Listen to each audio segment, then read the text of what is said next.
Target ছিল যে আমি নিজেকে বড় পর্দায় দেখব। ময়নাতেই আমি নিজেকে বড় পর্দায় ফার্স্ট টাইম দেখলাম।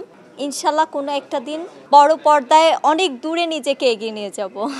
ফিল্মের জার্নিটা যখন শুরু হয় আমি কখনোই আসলে টার্গেট ছিল যে আমি নিজেকে বড় পর্দায় দেখব, বাট ময়না সিনেমার মাধ্যমেই যে আসলাম বড় পর্দায়, আমি আমার স্বপ্ন পূরণ করতে পেরেছি এবং ফাইনালি নিজেকে বড় পর্দায় দেখলাম। এখন আমি সব কাজে সিরিয়াস হব, কারণ ওয়েব ফিল্ম ওয়েব সিরিজ আমার করা হয়নি, আমি করব কারণ আমি চেয়েছিলাম আমাকে বড় পর্দায় দেখা যাবে। তো সেখান থেকে আজকে বড় পর্দায় নিজেকে দেখলাম, অডিয়েন্সরা আমাকে ভালোবাসছে এবং অ্যাকসেপ্ট করেছে, এটা আমার জন্য অনেক বড় একটা প্রাপ্তি।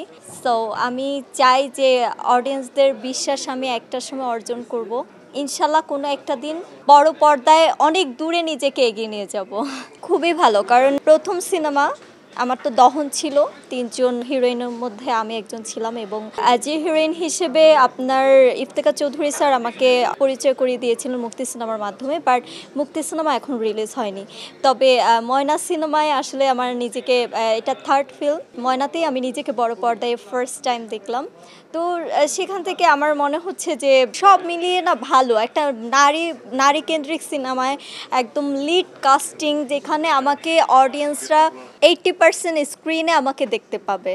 তো সেই জায়গা থেকে আমি মনে করি যে আমি পেরেছি দর্শকের সাথে, আমার যে ক্যারেক্টারটা ছিল আমি দর্শকের সাথে অনেকটা রিলেট করতে পেরেছি এবং ইনশাল্লাহ ইন ফিউচারে আরও ভালো ভালো সিনেমা এবং ভালো ভালো চ্যালেঞ্জিং ক্যারেক্টারগুলো আমি ইনশাল্লাহ প্লে করতে পারবো।